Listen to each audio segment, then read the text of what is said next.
This is Metal Mike, and in this episode I'm joined by my buddy Greg, and we go through our top 10 essential thrash metal albums. It's a headbanging good time. Check it out. Well, Greg, welcome to the 80's Thrash Metalcast. How you doing, man? I'm good. I'm pumped for this. This is another great topic. It's awesome. Man, I'm excited. You know, it's funny because when you have a podcast that's called the 80's Glam Metalcast, and then, or even like a Twitter account that's named that, and you post something that's not glam, you know, like thrash or whatever, everybody will come at me and be like, that's not glam, that's not glam. But you know what, man? I like all kinds of metal. You know what I mean? I look at it like this way. If it's from the 80s, it can be on my channel. If it's metal, it can be on my channel. If it's glam, it can be on my channel. So if it hits any of those markers, it's fair game. And tonight, man, these are going to hit a few of those markers for sure. Yeah, I was saying just because your show is named Glam Metal doesn't mean you don't like everything else, you know? Exactly. No, you try to tell people that, but, you know, they don't get it. Yeah, I know. I was on one of the social media sites the other day, and I said I wish metal would just fall under one genre, like, instead of all these subgenres. I can't keep up with it all anymore. Oh, I agree 100%, man. At the end of the day, it's just metal, and it's just good music. That's all we need to know. Agree. Well, tonight we're going to talk about the essential thrash metal albums. We're going to go for a lot of the big names in the genre. And at least for me, man, you know, when this really peaked for me was probably like late 80s, early 90s, because like Headbangers Ball really embraced a lot of this stuff, because Headbangers Ball was running out of videos to play. There wasn't enough Judas Priest and Poison and all that kind of stuff to play. So you get into the later hours, man, and Anthrax is popping up, Overkill, and I think that's how this stuff kind of really took off, you know, because all the kids were seeing it. They were loving it. I mean, it's heavy stuff, great musicians. It was just a winning combination. Yeah, and for me, and you yourself growing up in the New York area, for me, listening to a Jersey radio station called WSOU, which was a college radio station, introduced me to a ton of these bands. Awesome, man. Well, without hesitation, let's hear what your number 10 is. All right, Mike. Well, let me tell you one thing.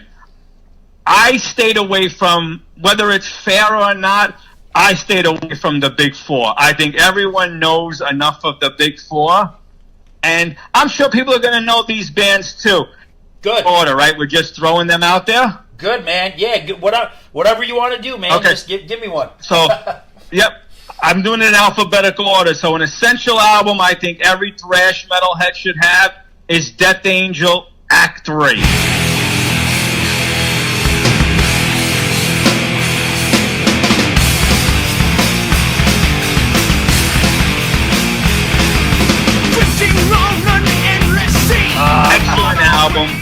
Excellent album. One of my favorites from the band, if not my favorite. So, Death Angel Act 3 is a must for any thrash metalhead. Well, you're not going to believe this, but my number 10 is also Death Angel Act 3, man. Yeah! Nice. So, dude, nice. Let's talk about this one a little bit. Okay. It's just so varied. I don't think there was any other band that was doing this variation of music. I mean, you start off with Seemingly Endless Time, which is a pretty straight-ahead, you know, thrash, heavy song. But then you get into, like, this acoustic stuff, like Veil of Deception. Degradation was a grind. The true self left behind. Compassion you will find hidden by a veil of deception. And Room with a View. Oh, dude, I feel like with this album, they're kind of like ahead of their time. With even like with Alice in Chains, I felt like they were beating these guys to the punch with this kind of music. What do you think? Yeah, and how about the groovy sound in Stagnant? You know, Who would have ever thought, like, listening to that, you know? Yeah, no, I agree with you. And to be honest with you, Mike, my two favorite songs on here is Veil of Deception and A Room with a View. Yeah. I just love those songs, you know? Yeah, me too, man. And you made a great point when you get to some of those other songs, like even The Organization and stuff. A lot of that stuff is funky. You know, so it was disturbing the peace. Yeah, bring it into like some of that Chili Peppers vibe or whatever. So, Yep. so these guys, probably what killed them at this moment to make it really big is probably just the name of the band. You know what I mean? Yeah, because people probably were thinking heavier and harder and, nastier, And as I did my research for this, you can correct me if I'm wrong, it sounds like they kind of broke up not too long after this. With the changes in music, they didn't do anything for a long time, which is sad because this would have been a great springboard to whatever was next, Yeah, if I remember right, Mike, this came out in 90, Yep. and I think by 91 they've already split for, I forgot how many years before they regrouped again. Terrible. Yep. All right, man. Well, I think that was great. And the only thing I want to mention, too, is the singer, Mark.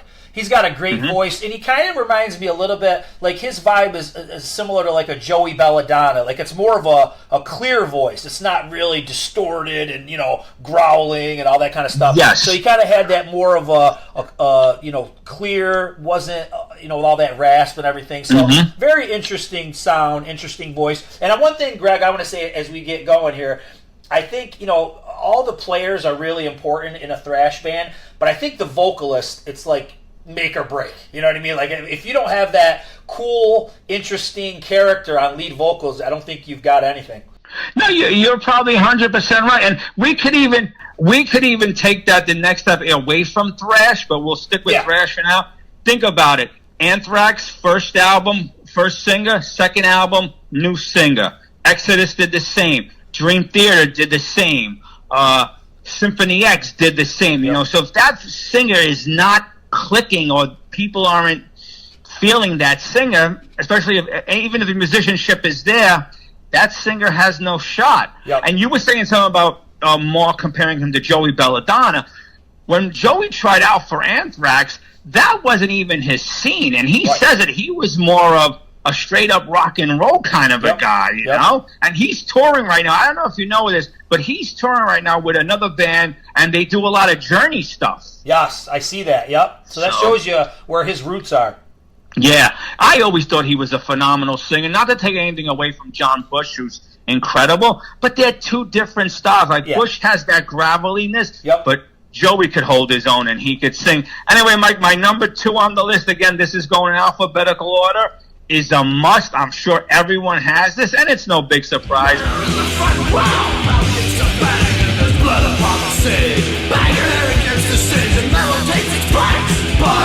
It's the 1985 release from Exodus, Bonded by Blood. Nice.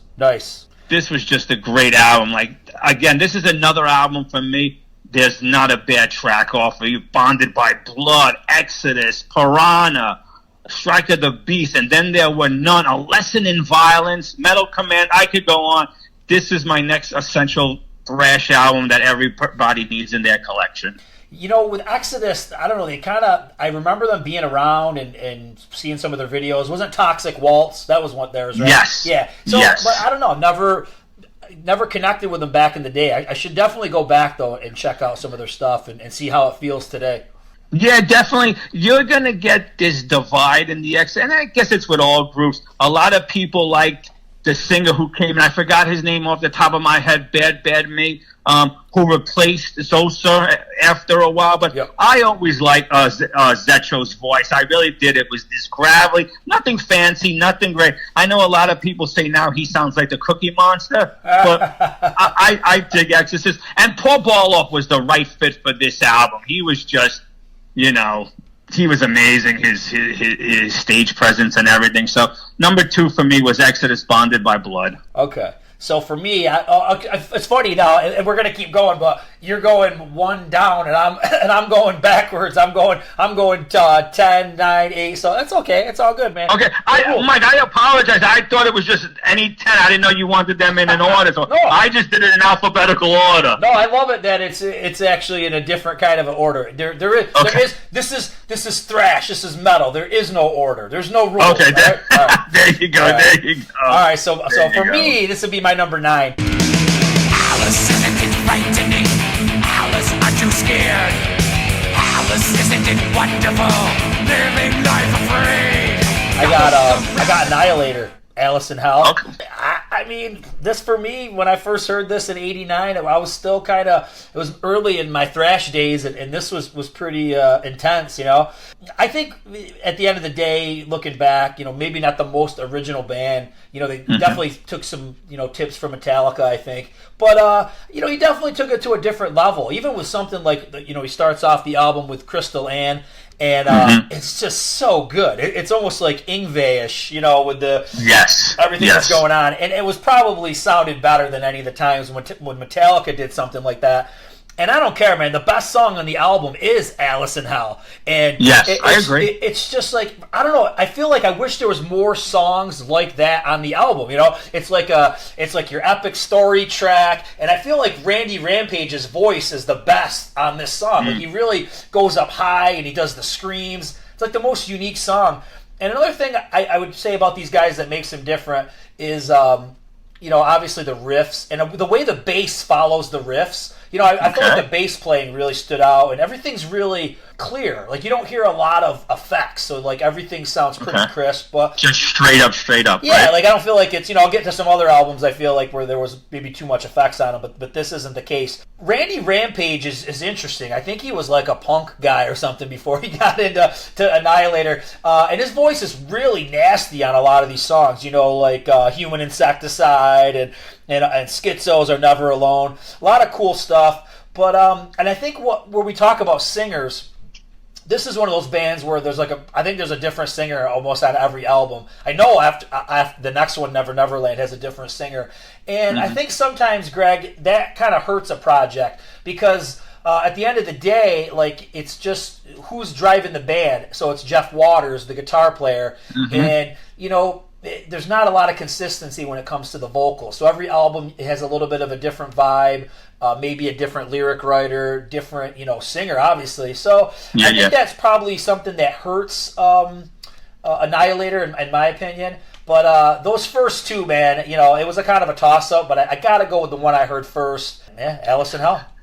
Yeah. So, Mike, when you told me about this, that we were going to do this, I put my list together, and I knew right away I didn't want to do any big four. Yep. They were one of the 10, but as the days went on, I started to move them out of it. But correct me if I'm wrong, oh my God, I forgot, it's Burns Like a Buzzard, Bleed, something like the Blade. Yeah. That's on that album. Yeah, that's a good song. Yeah. That is a great song. Yep. Yeah, I don't have the album in front of me, but I do own it, but I don't have it in front of me. Yep. And they were one of my top 10, but like I said, as I kept looking at my collection and say, oh, this one, I had to take them out. So I took them out, but we'll keep going. I'm going to go on to, is this my third one? This will be three. Yeah, this will be 3. Okay.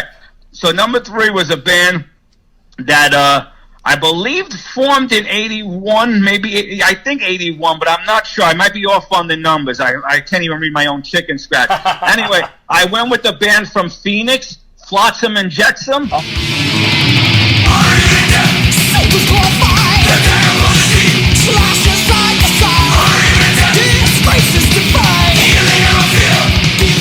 I took their second album, No Place for Disgrace. Oh, nice. I forgot about these guys. Yeah, I haven't heard them in a long time. Yeah, share your thoughts on these guys. Man, you listen to their music and all their albums. I mean, the lead singer's been there from day one. He's got a great voice. He fits the band totally. For me, this is their best album, and it's a must. No Place for Disgrace. Songs like Hard on You, I Live, You Die. Even their version of Saturday Night's Alright for Fighting is pretty decent, but this is my choice at number 3. Man. Flotsam and Jetsam. And they're really good live. I seen them, I think it was right before COVID I seen them. They opened for Amorphous, and they were really good. Really good. Dude, I gotta revisit these guys, because I definitely remember them being on Headbangers Ball. I remember hearing some of their songs, but it's been so long since I've heard them. I've got to revisit. Yeah, definitely go back. And even the newer stuff, their last 2 albums, really good stuff. Awesome. Well, my number 8.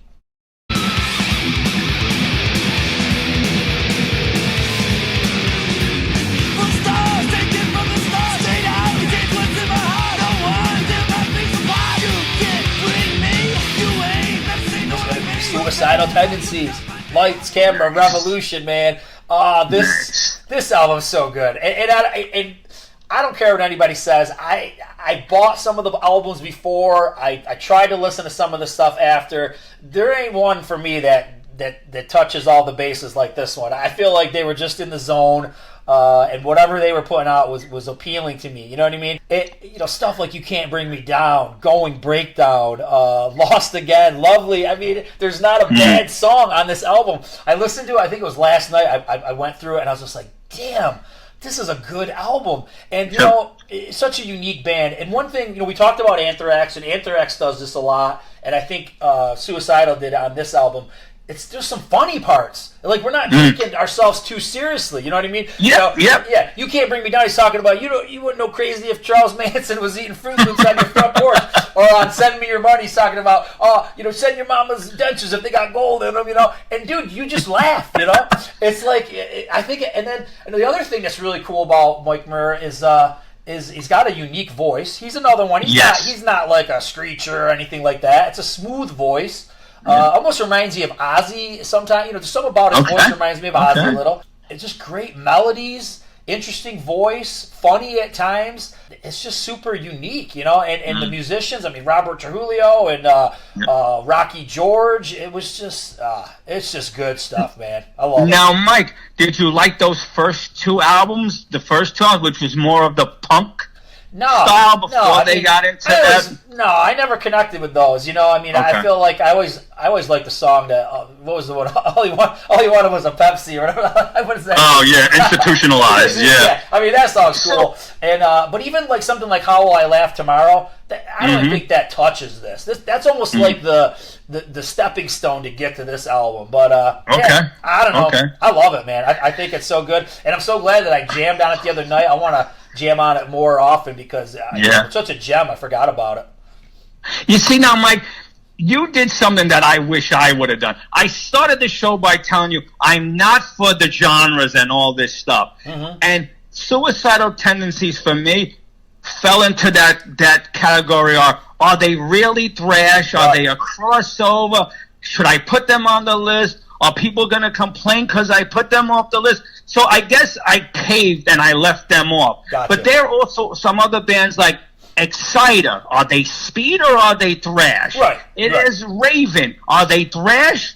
Are they new wave of British heavy metal? There was some bands I was on the fence about do I put them on the list? Do they fit this list? Are they totally different? And Suicidal is one of them. Because they fall into that genre of the crossover with like groups like DRI and a few others. So I'm mad that I left them off the list, but I'm glad that you put them there. Yeah.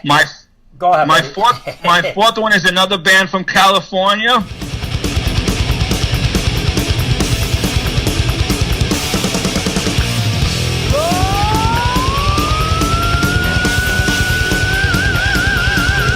This one came out in '88. This is Forbidden with their album Forbidden Evil. Nice. It's just a must for the collection. Nothing groundbreaking. Of course, it's '88. They're doing what all the other thrash heads are doing, but it's just a good album. It's just a really good album. Worth definitely having in your collection. Forbidden, like I said, I remember the name, just don't remember much about the music. Probably never had any of the albums. But yeah, man, I definitely want to check it out. Give me some reasons why I should check it out. It's just straight up thrash. Forbidden Evil. This is my favorite. I know a lot of people like some of their other stuff, but this one is my favorite. It's just straight up thrash. You'll like if there's some of the groups you named on your list that you like, they'll fit in perfectly. You'll dig them. Nice. All right, man. Some people. Oh, let's just put it out there. I do have all the big fours on my list. All right, all of them. All right, and we'll talk about it because I'll tell you, I did do a big four list, but I just feel like they're so popular that whatever my essential is, everyone's gonna tell me I'm crazy. It's this one, but anyway, it'll be fun. We'll talk. I love it. All right, so number 7, man. Before you see the light, you must die.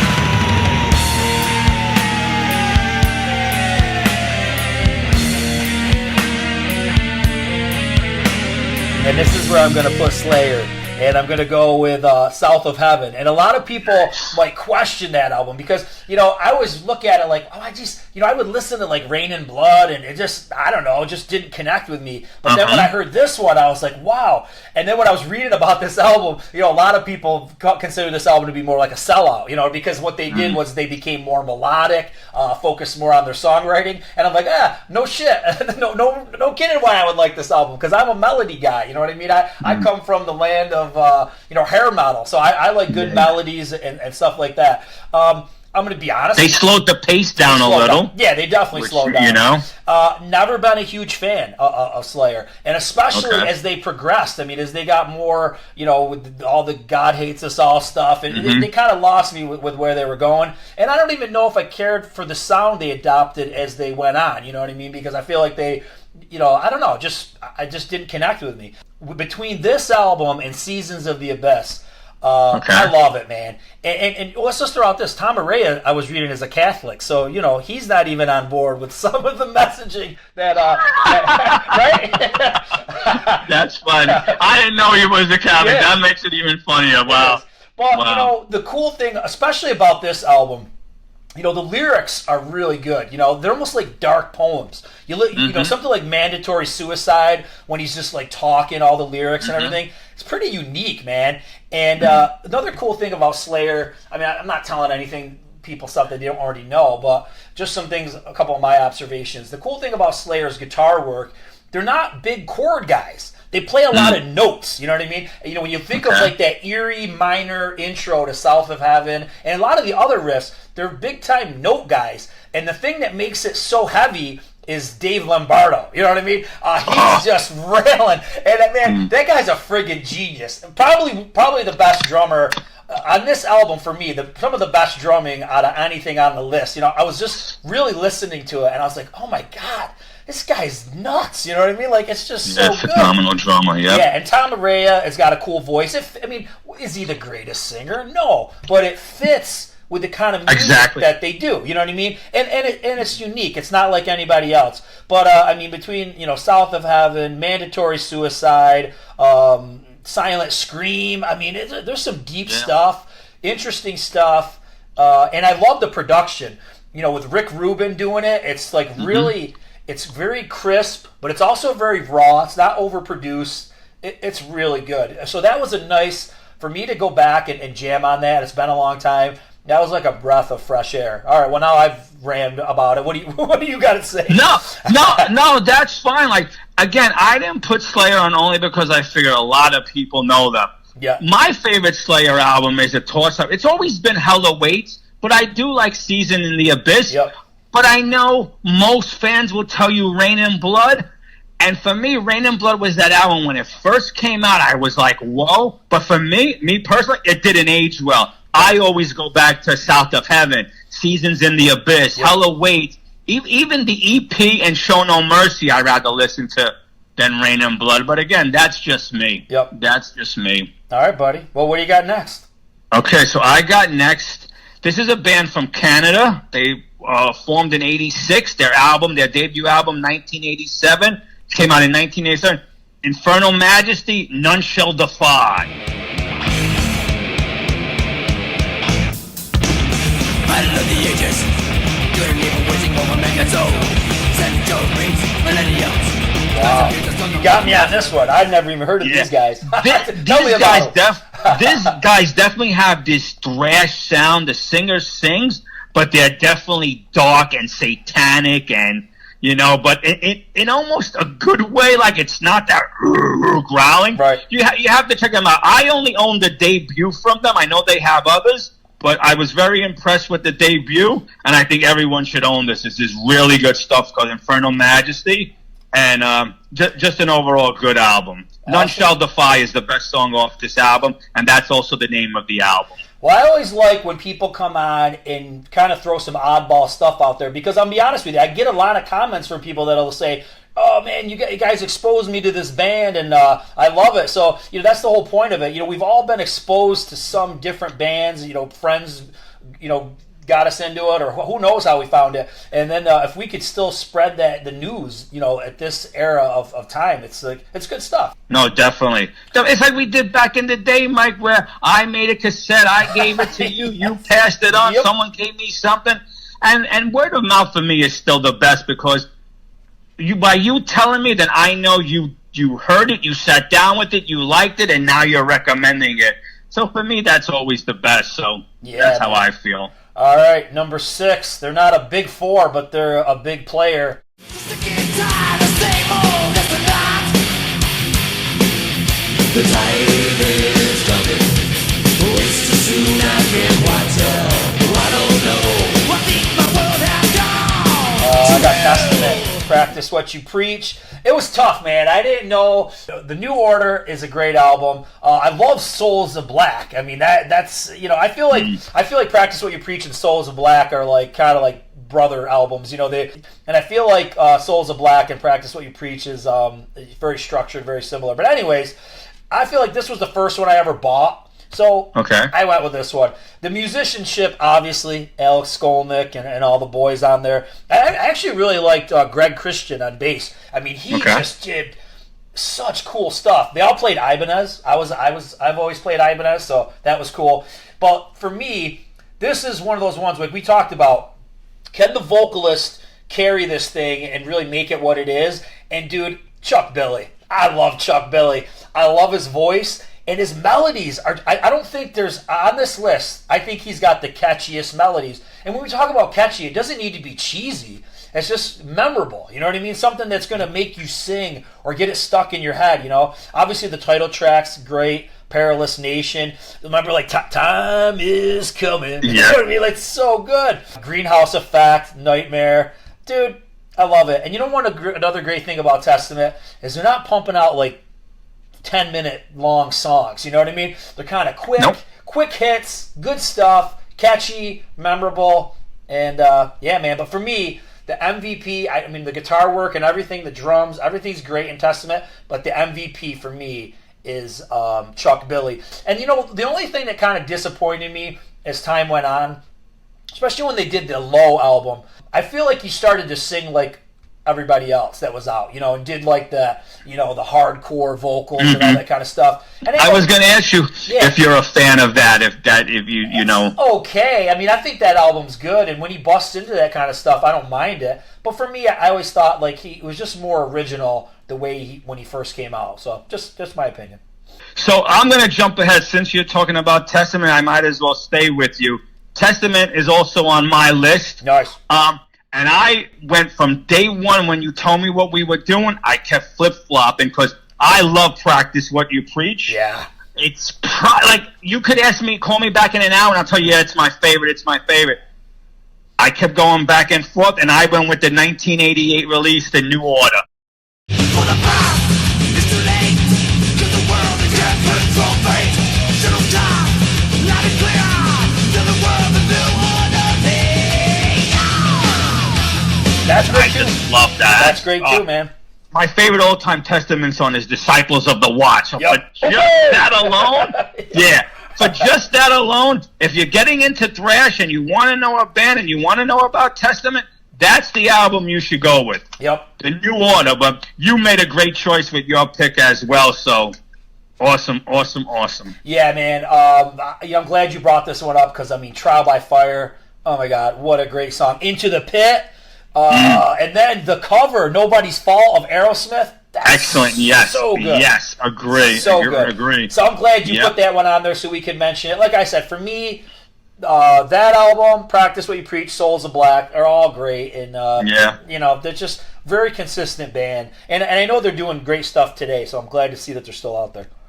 Definitely. Souls of Black, Mike, I got to tell you, is the one album I don't play as much as the others, and maybe I got to change that and force myself to put it on one day and just sit with it and see what I think. Yeah, especially the title track, is so good with the bass and everything. Mm-hmm. But Face in the Sky, there's so many great songs on there. So 7 Days of May is on there, if I remember right. Awesome album. Yeah. What did you think when they toned it down and they did the what was that one? The Ritual. What did you think of that one?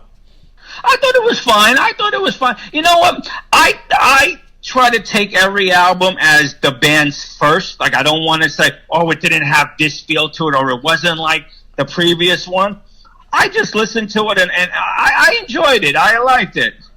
You know, I've never talked to anybody from Testament, probably have never pushed very hard to get any of them because, you know, like I said, the podcast doesn't necessarily focus on thrash, but I would love to know if that was their choice to do that album, The Ritual, like that, or was that a label telling them, hey, Metallica just toned it down and made a bunch of money, maybe you should do it. Because if you look at it, we all know between that album, The Ritual, I Hear Black was a toned down Overkill album, and really. Well, don't forget also Horoscope went a little more doomier and slowed down a bit. You know. Yeah, yes, I love that album. Glad you even said that album. But then same thing with Anthrax. I mean, when they got John Bush, that was a pretty different sound than what they had with something like Among the Living. So it makes you wonder, you know, did the labels tell them to try something different, or was that just what they were feeling? So I'm not sure. Or is it just a monkey see, monkey do? Well, if they're doing it, let's do it. I remember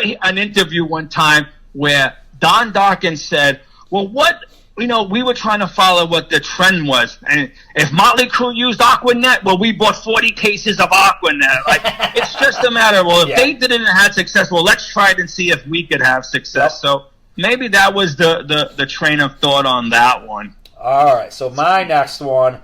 So I got my number 5, I think I'm next. So 5...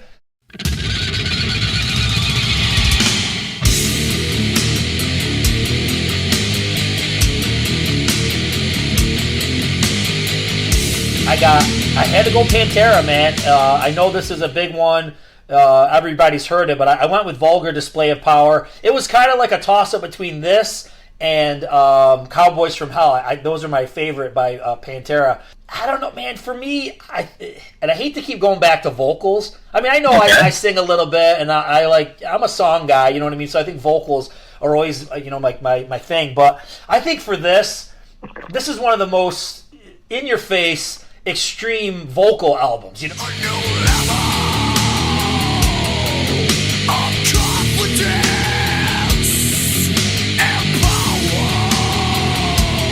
because his voice is just so over the top and so powerful on this album, and I think that's kind of what makes it. I mean, Dimebag Darrell and Vinny, the whole, you know, Rex, they're all killer. The guitar is amazing too. I think without the guitar, you don't really have it. But something about his vocals on this one, it's just it's next level. It's a new level. You know what I mean? But yeah, you know what I mean. So it's all good, and you know, this just became huge. You know what I mean? And metal pretty much changed when this album came out. A lot of people tried to imitate the style, but you know, you can't beat it. Mouth for the War, New Level, Walk, By Demons Be Driven. You know, even by something, when you think about like By Demons Be Driven, that's pretty melodic. That one's almost like it's almost got a Sabbath-y influence. You know, when you look at the verses and stuff. So I don't know. It's just good stuff, man. What, are you a Pantera guy or what? I'm not a big Pantera guy, but I do own that one. And they're given credit by a lot of thrash heads as saving the metal scene in the 90s when grunge was taking over. They stayed true. Yes, they made it like a groove metal with, you know, their hooks and all, but they're responsible for saving metal in the 90s, and that's a great choice, and I do like that album. Yeah. Do you like the stuff before Cowboys from Hell when they were a little more... I've never listened to it. I should. I know they were like more like straight up metal or glam metal type stuff, but I never listened to any of that stuff. Maybe like Proud to Be Loud, was that one of those? I think I've heard that song. I just never paid much attention to that stuff. I feel like they didn't really develop their true sound until Cowboys from Hell. And you're probably 100% right. And I never really got into Far Beyond Driven. I don't know. I feel like they had that moment where they were really rising up and it was really good. And then everything after this album just doesn't appeal to me. But that's just me. Okay. Mike, how many albums do they have? I have 4. I think I stopped after, is it the Great Southern Treadkill? I think that's the last one I bought, or something like that. I think they've got... So for their major label, you know, Atlantic albums, it's Cowboys from Hell, Vulgar Display of Power, Far Beyond Driven, Great Southern Trendkill, and Reinventing the Steel. So there's 5. Okay. Yeah. Okay. Yep. So they got 5. How is Reinvent? I'll have to admit I don't own Reinventing the Steel. What do you think of it? Is it something I should go out and get? I don't even remember it. I don't think I never bought it. See, where they really lost me was Great Southern Trendkill. Like, I remember buying that album and not being that into it when I bought it. It was like, I think that came out in 96 or something. I got to go back. You know, that's the thing. It's like, you know the deal. You just lose track of albums. And sometimes, let's face it, the way I listen to music back in 96 is different than the way I listen to it now. So I might go back and check out both of those later ones, and I might love them. I don't really know. Mike, you don't know how sometimes I go back and like somebody will post something or give me a band and I'm like, have I heard of them? And then I go look at my collection. I was like, oh crap, I have them. I have this. Oh, I didn't even know I had this. Dude, and there were a couple of times, Mike, where I remembered a band, and I was like, oh, I got to order this. I thought I had this, and I ordered it and realized I already have it, and I have a double copy of it. So You're a man with a lot of CDs. You know, I used to have a lot back in the day, but now, like I said, just because of convenience, I listen to a lot of it on streaming. And I'll be honest, I trash so many of my CDs. I'm an idiot. I never put them in the cases, and they're all scratched. So they skip. So I'm an idiot. But so a lot of my CDs are trashed. But all right, dude. Just to go on what you said, my only downfall is that I had so much stuff from back in the day that I wasn't smart enough to put it in storage and save it. That I said, apartment living, I got to get rid of it, or I sold it because, you know, you do things like that in the hungry days. And anyway, my one, or is it my 7th one, because I did the testament. I went with the boys from New York, their 1988 release, Nuclear Assault, Survive. No.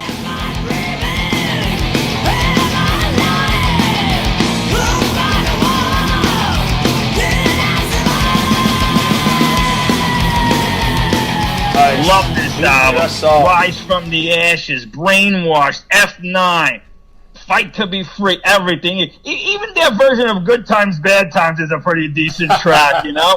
But I went with the boys from New York. There's a little Anthrax SOD connection here with Dan, and I went with Nuclear Assault, Survive, a must for anyone's collection. Nice. You know, it's been a while. I remember those guys. I remember seeing their posters in the record store, but I can't remember much about them. I'm going to have to go back and revisit Nuclear Assault. I remember. Yeah, definitely go check them out. Survive, or Handle with Care, or Game Over. Any one of the 3 you can't go wrong with. All right, so I've got my number 4.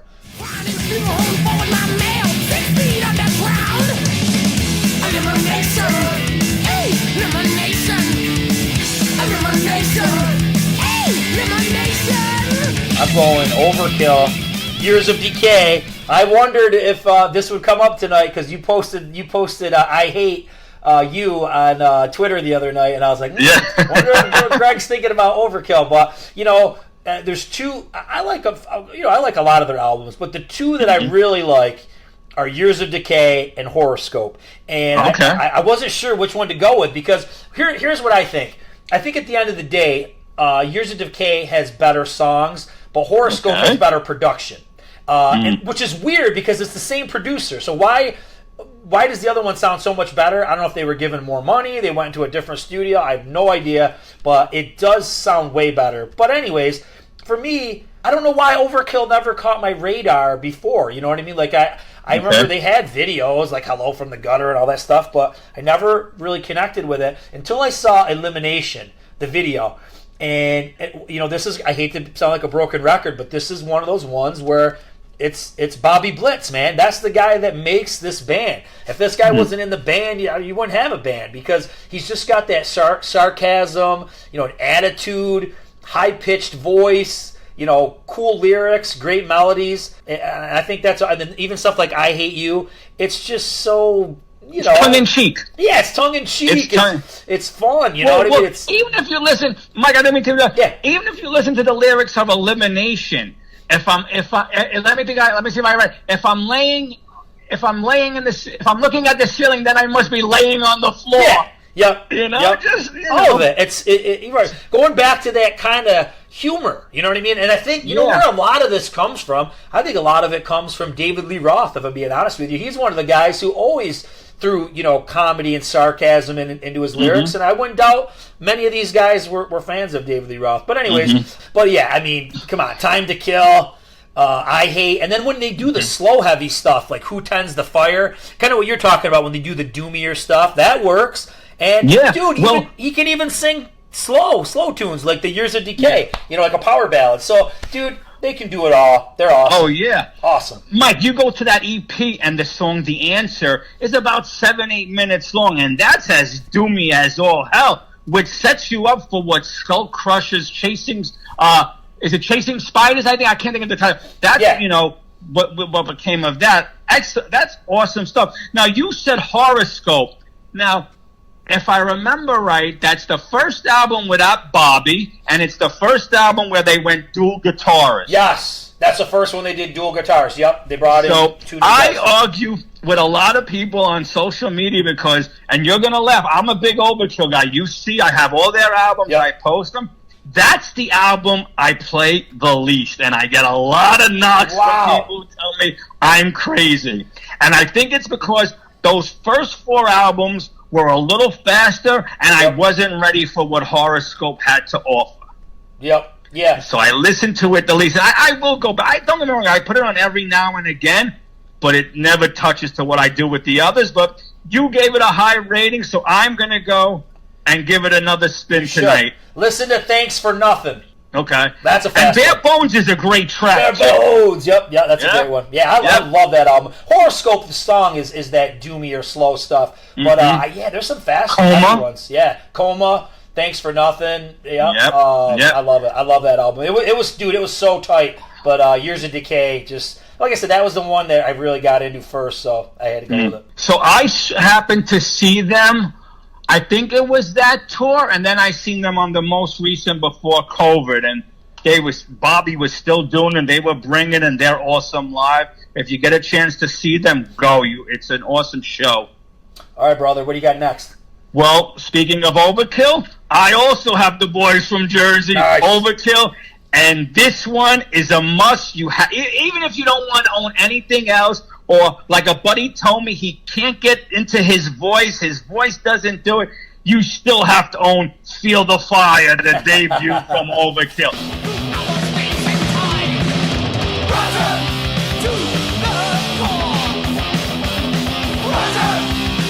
There is not one bad song off of this, and their cover version of Sonic Reducer by the Dead Boys will kick your ass.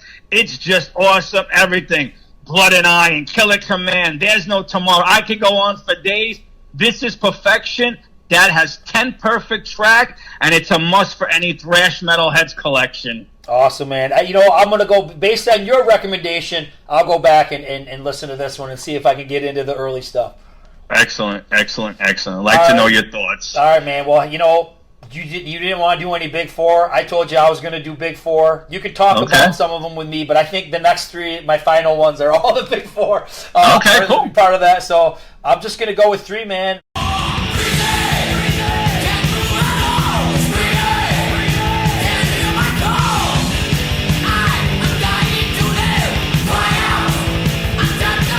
Metallica, Ride the Lightning. I think this is my favorite album by Metallica. I feel like their first album's good, but there's a lot of that British metal influence in there. Like, I don't feel like they've got their sound yet. And I feel like this is the template. Once we get to Ride the Lightning, this is the template that everybody else followed. When you look at Testaments, The New Order, when you look at Annihilator, Alice in Hell, when you think of that intro to Fight Fire with that very, classical, clear guitar, and then we bust into a wicked heavy-ass song. These guys, let's face it, they are the innovators of this style of music. And I love James Hetfield's voice. I always go back to voices. He's got a unique voice. He's got an awesome voice. It's got a lot of power, a lot of rasp, but also he can sing clear when he gets to stuff like Fade to Black. Melodies. When you listen to the melodies, and okay, let's just face it, I don't need to say this, but all the musicians are great on this album. Lars, Cliff, Kirk, and everything. But the melodies, man, like For Whom the Bell Tolls, I know it's a song that everybody's played out with, but if you try to go back and listen to that, like pretend it's your first time, it's a freaking kick-ass song. You know what I mean? With that riff, I can just picture like Beavis and Butthead banging their heads to it or something. You know what I mean? It's like that. It's just that riff. I Escape, Trapped Under Ice. They're just in the zone here, man. No, agree. And Mike, that's one of the reasons why I didn't pick Metallica, because you could easily say that one and be right. Yeah. And then you could say Master of Puppets and be right. And even though people take a lot of flack that there was no bass, and Justice for All, and you be right, you know? They're killer. I mean, don't get me wrong, I'll be honest, I was definitely opposed to the Black Album a bit when it first came out, but I've come around to the Black Album. I wouldn't say it's an essential thrash album, but if I look at it as like an important metal album that has great songs, great production, I mean, I put the Black Album high, you know what I mean? So I'm with you, Mike. I love the Black Album. I thought it was a change of pace, but not so far off the beating path. Yeah. And this is why I still, to this day, have a hard time with the Load and Reload. No. I think that would have been a better album if they could combine the best of both those albums. There's a lot of stuff on those two albums that, to me, is just garbage, but that's just me. But, again, another reason why I left Metallica off, they get enough hype. A lot of people know their stuff, so I left them off this list for tonight. But, again, Ride the Lightning, how can you go wrong? My God. Well, let me ask you this, because I've dipped in and haven't minded some of it. What do you think of their new album? Have you listened to any of it? Mike, I got to be honest with you, and I didn't want to give up on this band. I own everything up until this new one. I got 3 tracks in, and I couldn't do it. I couldn't do it. I stopped. I didn't purchase it. Now, we could have this conversation in 6 to 8 months. Maybe I'll go back and revisit it. But right now, I have no interest in it. It's not even in my collection. Yeah. There's a couple. Now, this is how sad the state of music is today, or how we digest music. There were a few songs that I kept listening to, and they were starting to click with me. I can't tell you what the names are. I don't remember. But I'm going to go back, and I'll share those with you. But I think at the end of the day, Greg, something's missing. And there's no way to go back. I don't think there's any, like, for us who enjoy the Black Album or Ride the Lightning or Master of Puppets or Kill 'Em All, there's something that's never going to come back. I don't think they can ever, not to say that you need to make the same album again, but I think there's ways to tune into your past to go forward, and I just don't think I don't think they can figure it out. That's my opinion. Like you said, I heard you mention David Lombardo earlier, and the guy's a phenomenal drummer. He plays for many bands. Yep. You know, like you hear these drummers and they play for 2 or 3 different bands. Mike Portnoy's another one. Yep. Their playing over the years got better. I don't know if Lars got better. No. He reminds me of the guy who made all his money and then just sat back and said, well, I could drum half-bass and people are still going to buy my albums by the truckload. And I think that's why Metallica never recaptured what they did in those first 4 or 5 albums. Yeah. That's just my take on it. Yeah, and unfortunately, I think some of it is time. Like time catches up with you. So as a drummer, you know, can you keep up with the physical aspect? And then even with vocals, James Hetfield, I mean, his voice isn't bad, but it ain't like it was. You know what I mean? And I'm not. That's nature. That happens, but it's just not. It doesn't have that bite that it had back in the day. It doesn't have that. Yeah. All right, man. What do you got next? All right, my second to last one on the evening is from a band that came out in '85. This was a 1993 release, and it's Sacred Reich, Independent.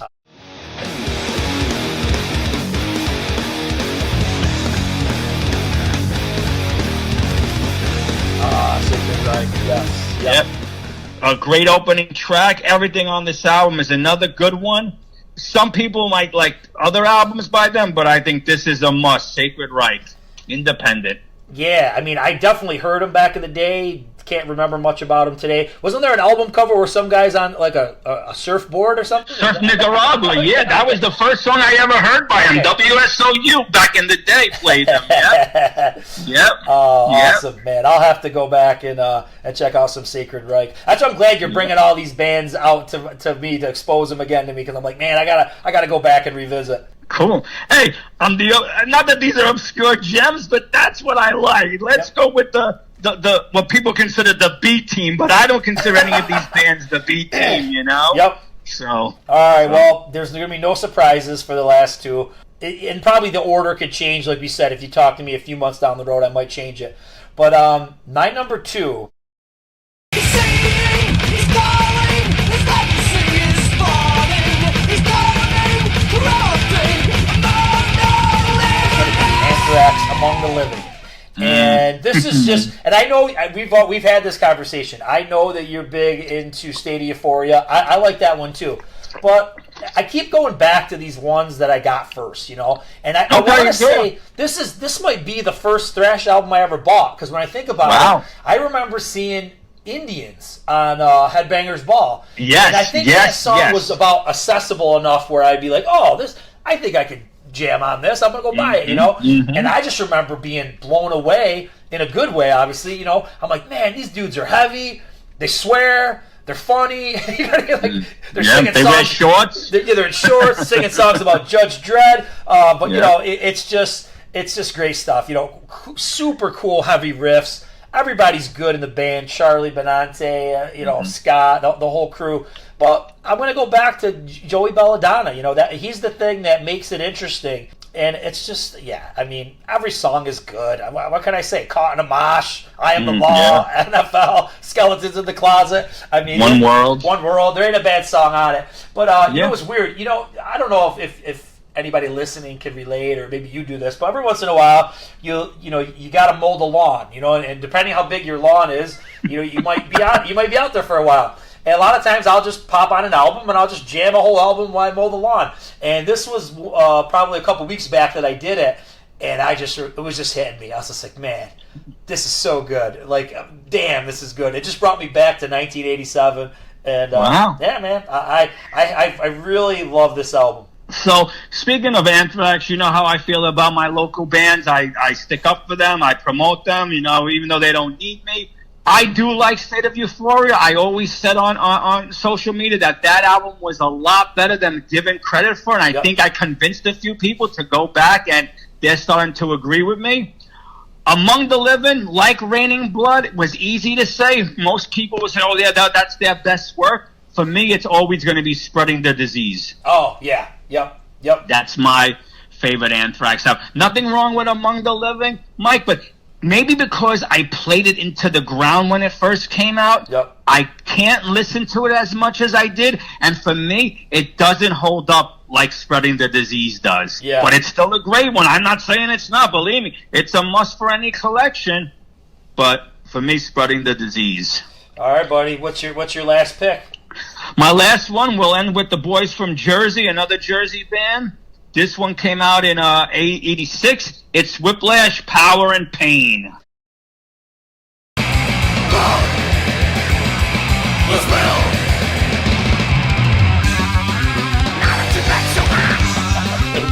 I don't remember these guys. How many albums did they do? They have a few albums, or what? I think Whiplash this is a double album, but I believe they have 3, but I could be wrong, Mike. I could be wrong. Awesome. What's give us some comparisons? What do they? What kind of who do they compare to?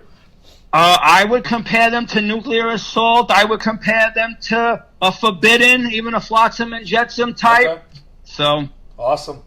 All right, man. Well, I got a lot of homework to do. I got to catch up on Whiplash for sure.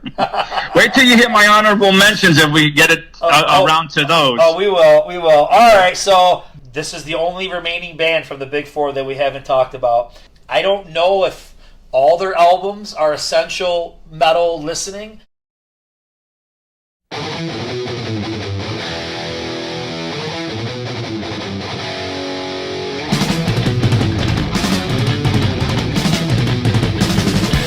But for me, Megadeth, Rust in Peace, man. Rest in peace. Yep. This is the gold standard for me. You know, for thrash, for metal, for Megadeth. I had the albums before this. I had Peace Sells, and I had So Far, So Good, So What. Thought they were decent, you know, whatever. But something about this album, you know, it could be the lineup. You've got, you know, Nick Menza, sick. David Ellison is still there. Marty Friedman.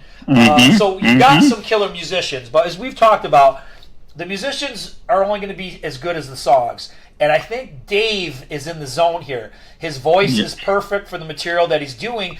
His creativity is just off the charts. You know, when you listen to something like Holy Wars, The Punishment You, ahead of its time. Ahead of its time. He's morphing like two songs together, puts that Middle Eastern guitar stuff. I mean, dude, come on. Agree. It's unreal.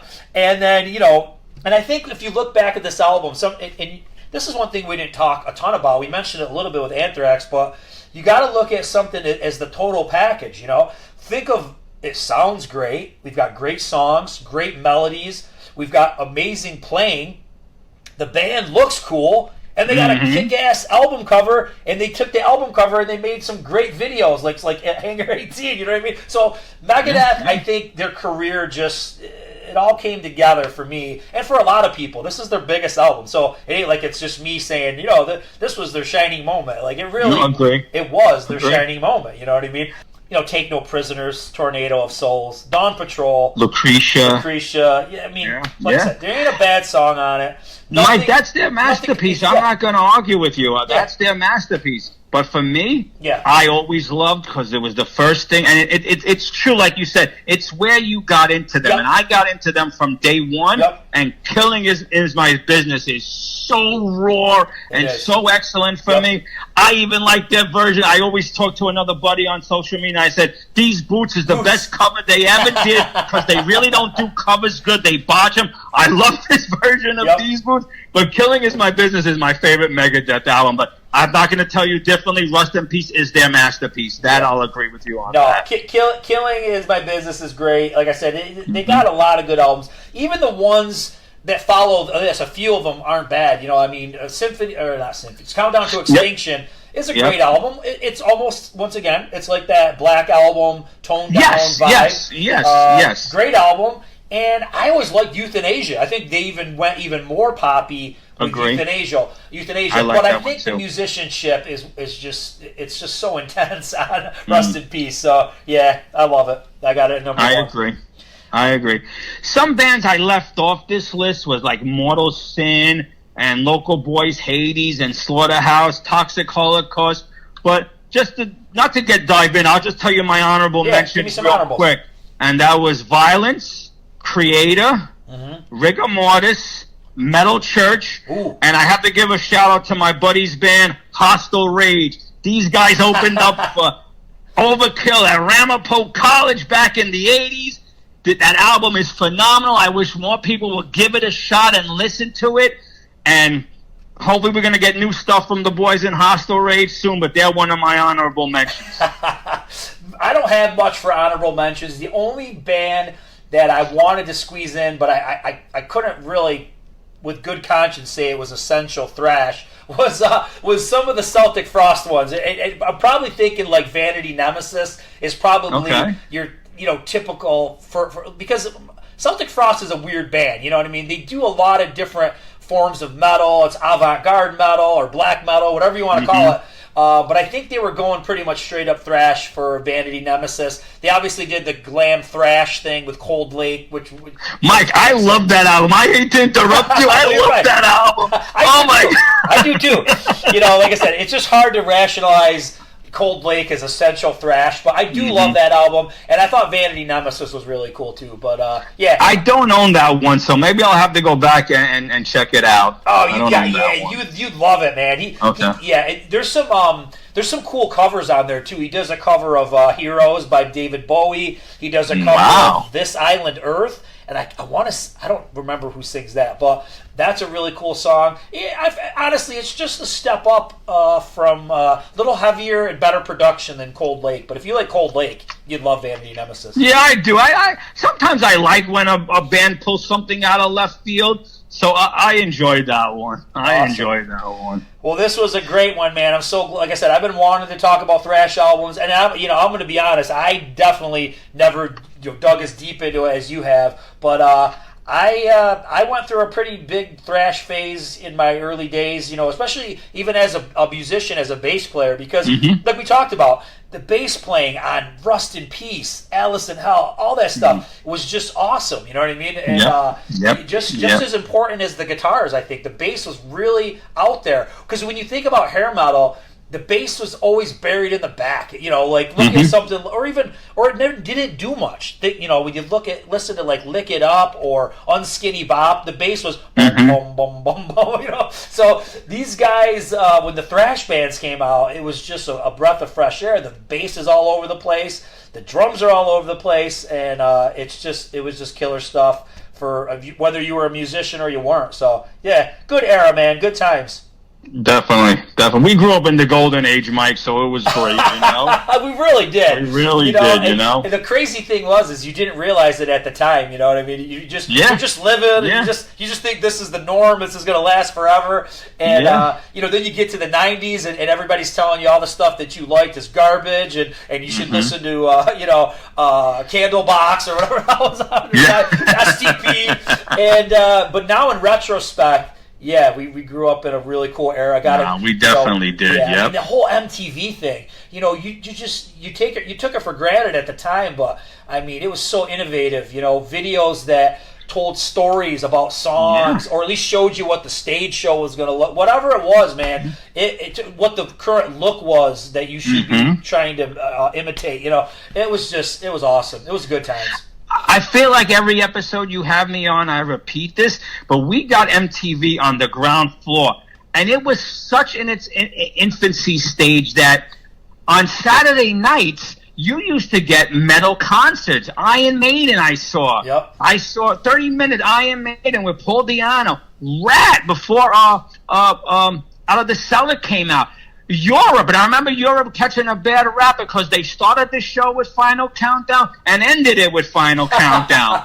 And like when MTV first started, you used to get those concerts on Saturday night, and there was so new that Video Killed the Radio Star and Abracadabra was on like every hour. You knew when those were coming on. But they also introduced you to bands like, I know it's not metal and it's far from what we like, but the Romantics and the Motels and those weird David Bowie videos. But yeah, man, we grew up oh man, wow, what a time. Another crazy thing that, you got to think back to is, especially like as Headbangers Ball developed, especially like when you got to like the early 90s, I mean, Ricky Rackman was going to all these concerts, and you're getting live clips of the shows. Yeah. He's going backstage. I mean, he went to everything. Metallica, Megadeth, Pantera, White Zombie. Yep. You know what I mean? It was just, you got kind of an inside view of the metal world, whether it be interviews. A lot of those guys hosted Headbangers Ball. It was intense. It was good stuff. He was one of us.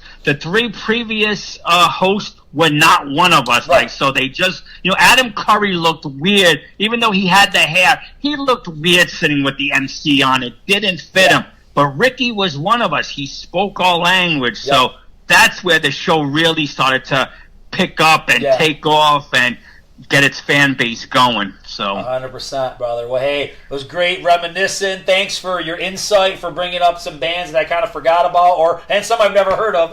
And these aren't even your most rare bands either. Anyway, thank you for having me on. Always a pleasure chatting with you. Always great talking with you, man. All right, bro. Let me know. Thank you, brother. Be good. See ya. Thanks. Well, that was great, chatting with Greg, reminiscing about those hardcore, awesome, kick-ass thrash albums. Rock on!